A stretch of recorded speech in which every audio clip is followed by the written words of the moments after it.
My name is Sheila Corona. Welcome to this edition of Handbook for the New Paradigm, Volumes 1, 2, and 3. We are in Volume 3, entitled Becoming, on session number 14. If you're following along with me in the book, that is page 285. And it begins, as the world situation evolves into greater and greater confusion and chaos, what is happening in the larger picture is impossible for the individual to perceive.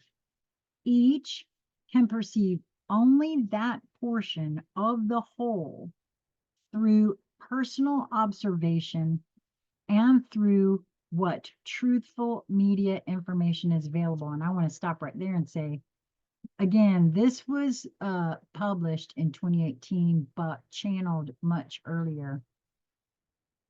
I'm not sure there is any truthful media anymore. I don't even know if that's capable because of AI and all of that that has now been unleashed on the world.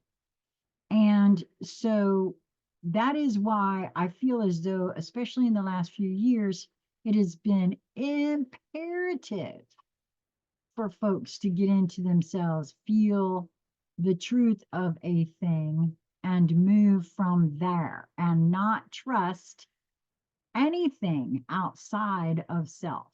Nothing. Everything must be felt because this is it. This is exactly why what it said here specifically about each can perceive only that portion of the whole through personal observation. That right there, that should be a period. It went on to say, and through what truthful media information is available, and who knows what the truth is anymore, because it's just on all sides. So back to the book. This is further complicated by the filter, yes, of opinion, experience, and feelings through which each reaches their own conclusions. I've said that so many times. We are a composite, a compilation of everything we've ever experienced in our life. Every hurt, every trauma, every word is perceived by each in a completely unique manner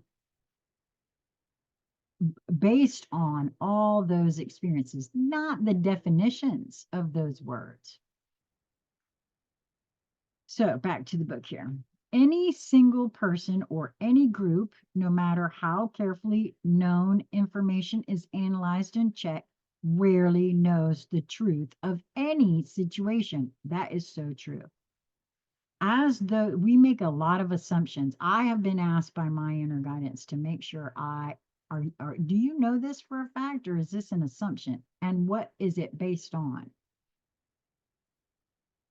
As those who would increase their surveillance through computerized analysis by satellite, scrutiny of communication exchanges, photographs taken in stores, banks, and in street intersections, individual lives become documented to the point of infinite detail.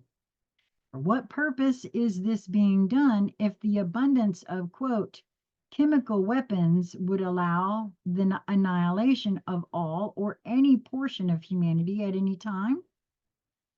If the human body is being deliberately debilitated through genetic food alterations, additives that are abrasive and destructive, diseases that are deliberately induced through vaccinations, destructive medical practices, etc., to what end is all of this leading? It would appear that humanity is no different than the animals that are demonically used as test subjects for the, quote, good of humanity. What then is to be the recipient of the, quote, good of the tests in which humans are the focus? In the larger picture, are humans benefiting from the animal testing? Following that thought pattern, would anything of good likely to result from the testing that is being carried out on human bodies.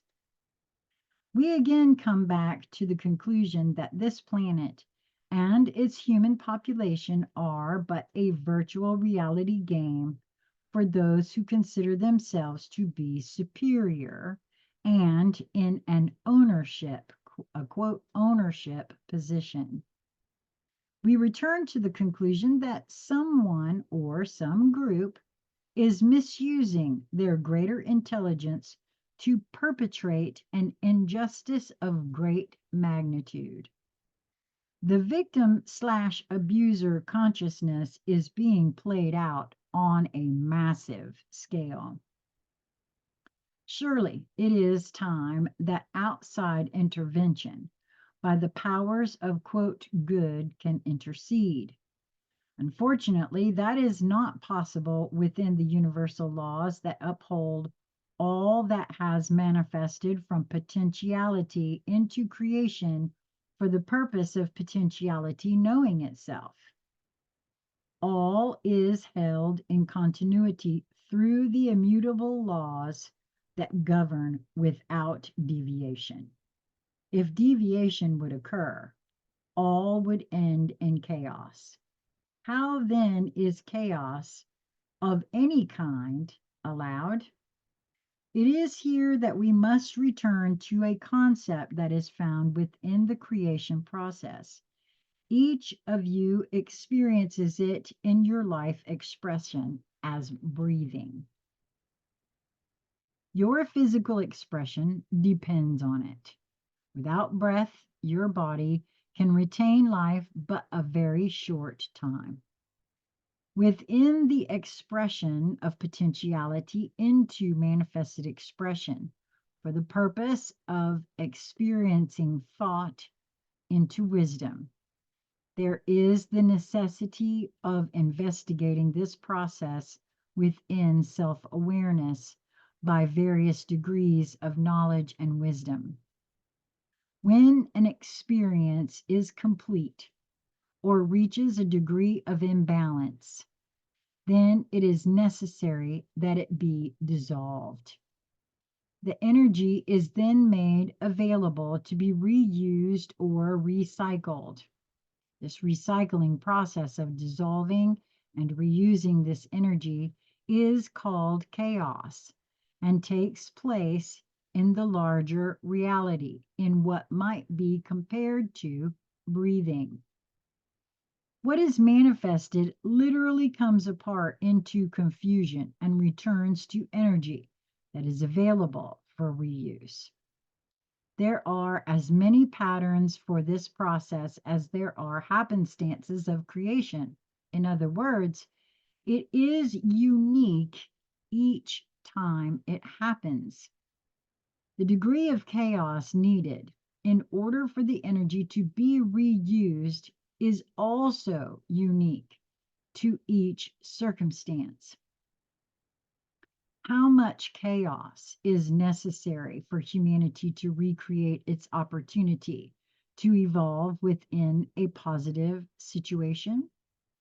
That remains to be determined by humanity itself. It is obvious that the current situation has no way to progress without a return to chaos. Those who have evolved and those who have chosen to incarnate on this planet for the purpose of changing the paradigm of experience on this planet hold the key within their conscious determination to play a leading role within this drama that is playing itself out.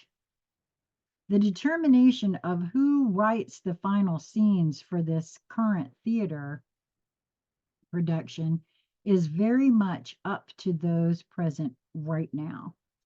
It will not wait for another generation to pick up the task from another one that has ignored the responsibility and left it to the happenstance of someone else to do it. How much help can be contributed from the galactic community, it must be pointed out, depends on enough human beings rising above the victim focus and accepting responsibility. This is their only recompense. Wow, that's the end of that one. And I feel like that's true.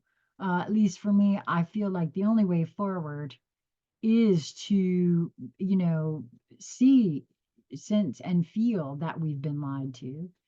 Um, Not turn around and blame it on somebody else and play the victim card yet and again. No, see it, recognize it, and set about changing it. And that's what I've been doing in my own personal life.